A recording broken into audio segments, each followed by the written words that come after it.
Good afternoon. Thanks for joining us. I'm Abby North. And I'm Dima Mironov. Here are today's top stories. TMU's new medical school opens on the Brampton campus next fall, and applications are now open.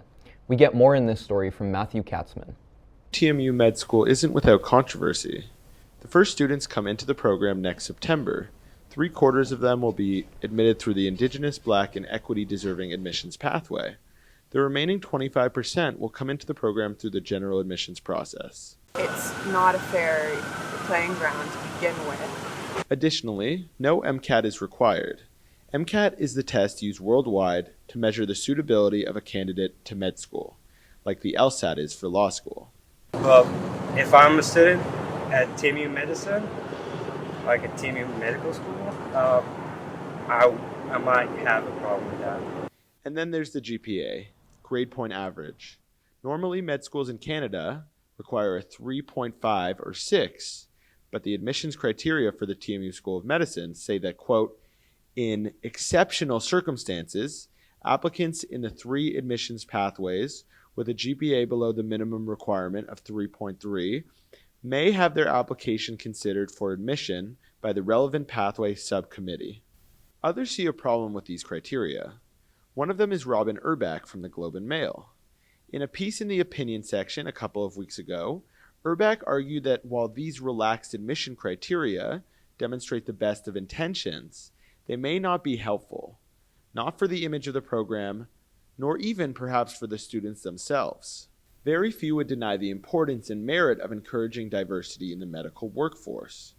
Studies have shown, and this should surprise no one, that more often than not, patients have a preference for doctors of the same ethnicity, and or race, and or religious background, and who speak their language if it's language other than English. I think to give people that allowance that systems may have not supported them equally to begin with was really important. Benjamin Dussault is a guest speaker at TMU who speaks about health and wellness.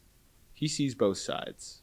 I think people need to catch up because they haven't had the education and privilege, if you will, to match that 3.3. I think that's awesome. Right. To support people to get through the door. It doesn't keep other people out. Let's see. Ultimately, while excellent medical professionals will surely come out of TMU School of Medicine, the quiet controversy around its first students will always be on the public record. For On the Record News, I'm Matt Katzman. Meanwhile, international students will not be admitted to Ontario medical schools beginning in the fall of 2026. Premier Doug Ford said students from other countries were occupying 18% of the spots in Ontario med schools and weren't likely to stick around to practice here once they've graduated. He also said the province would cover tuition for more than 1,000 students who commit to becoming a family doctor in Ontario. And more news from Queen's Park. Every taxpayer in Ontario will receive a $200 check early in the new year. Premier Ford says the rebates will help Ontarians who are struggling with high costs of living. The announcement comes one day before the government tables its fall economic statement. The checks will not be means tested and are expected to cost the province around $3 billion. It's like something out of a movie. High-rise towers are set to replace the long-standing and much-loved Cineplex Cinema at the Queensway in Islington in South Etobicoke. It seems like a done deal, unless by some miracle, local residents get the last word. Producer Mehmet Oner and reporter Joshua Joseph have the story. South Etobicoke residents are worried about their local cinema. The Cineplex on the Queensway at Islington has been a beloved spot since 2001. Now it seems certain to be demolished, and in its place, apartment towers. Talisker Corporation owns the land. It plans to put up 12 buildings in all, 10 residential towers, some reaching as high as 46 stories, plus 2 mid-rises. Roberto Botello has lived in the neighborhood for nearly a decade. He and his wife Anne are very much against the plan. Last month, they started an online petition. It's now got 10,000 signatures. We didn't know what would happen when we started this petition on change.org.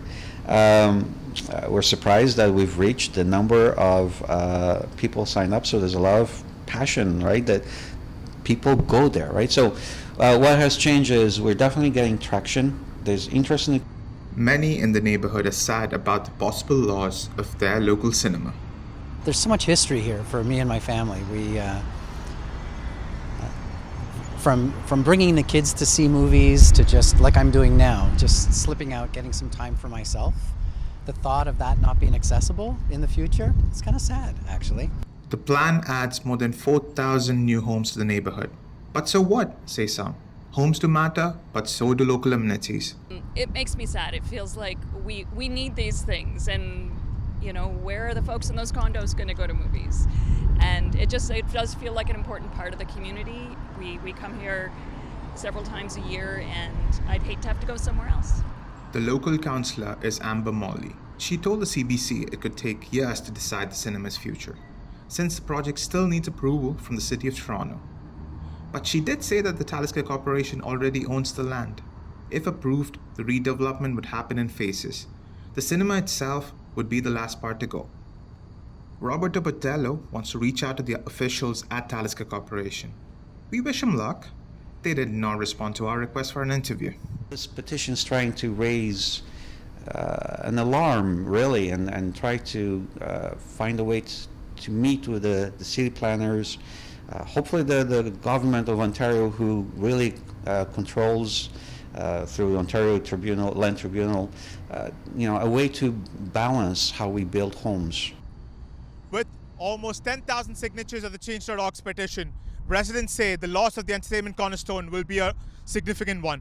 For On the Record News, I'm Joshua Joseph.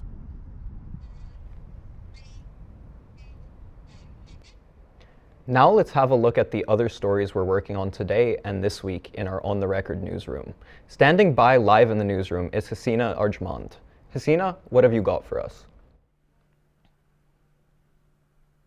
Thanks, Dimitri. Diwali is stepping into the spotlight this week.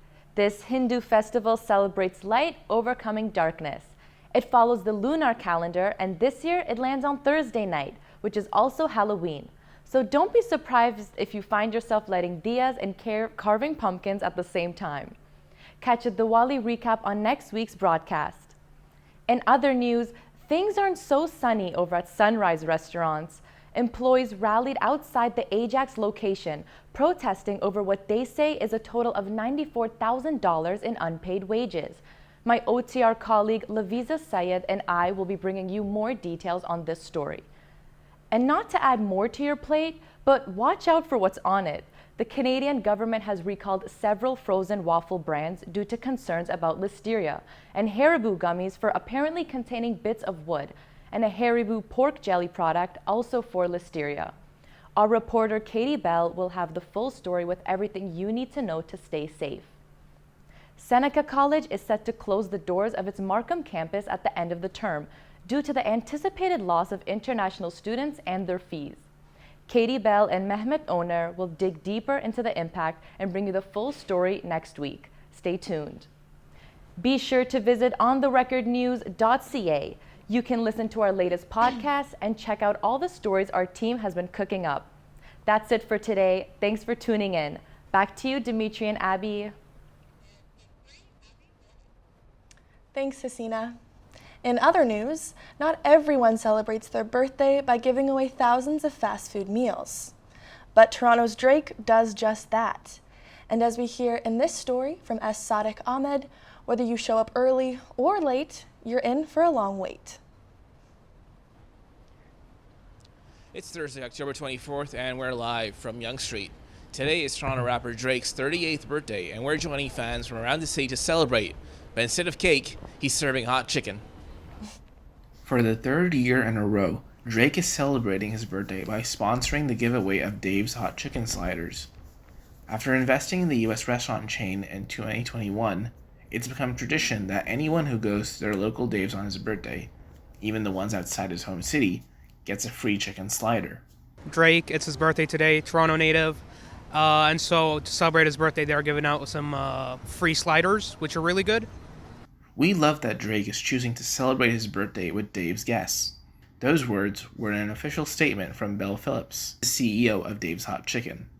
He goes on, as this brand expands from coast to coast and abroad, It's the authenticity of the food, founders, team members, and investors like Drake, which ensure will continue to blow people's minds. For the last couple of years, all 4 of Dave's Toronto locations saw long lineups. Hundreds of people waiting for free sliders and tenders, even before doors opened.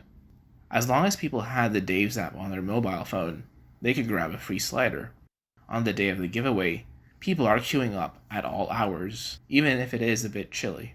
Yeah, I already went through the line. I was there before it opened. I went there around 10:30 because the line was pretty full. And so I made it in like 11:30. And it was pretty good. It was yummy. For free food, some lines are just worth the wait. For On the Record News, I'm Saadeq Ahmed. Google has been granted a 5-year exemption from the Online News Act. It doesn't come cheap, though. The tech giant reached a tentative agreement with the CRTC in June. That agreement is now a commitment, and Google will pay Canadian newsrooms $100 million each year for the next 5 years. Meta, aka Facebook, continues to ban Canadian news content on Instagram and Facebook. Have you ever wondered what it would be like to take a scary stroll through an abandoned subway station?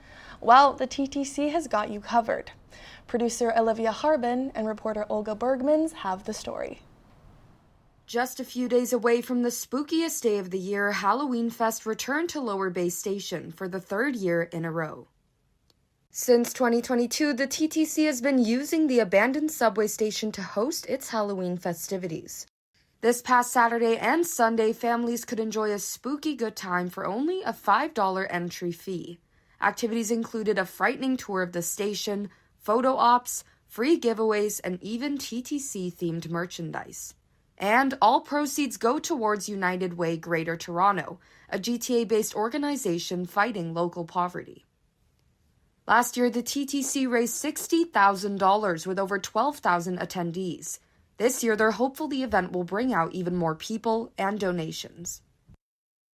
I think this has become quite a fixture. Last year we had 12,500 people come through these doors over the course of 2 days. We're expecting to grow that again this year. This is becoming a much more popular event and one that people mark on their calendars every Halloween. The station hasn't been operational since 1966. But in addition to hosting events like Halloween Fest, it also doubles as a popular filming location. It's been used for films and TV shows like The Handmaid's Tale. At this year's event, families gathered to spend some quality time with each other and celebrate the holiday in a budget-friendly way. It's a big difference between small town and big town experience of Halloween. So this allows kids and families to come where it's warm, where it can be, you don't have to worry about the weather. And yeah, it's $5 a person and allows everyone to really feel the spirit of Halloween without having to go out and wander the streets in the cold or in unknown areas. It's great. So if you missed it this year, no need to get spooked. Stay updated on next year's event by visiting the TTC website or checking out their social media. For On the Record News, I'm Olga Bergmans. And finally today, in sports, the Los Angeles Dodgers are now 1 game away from their 8th World Title Series.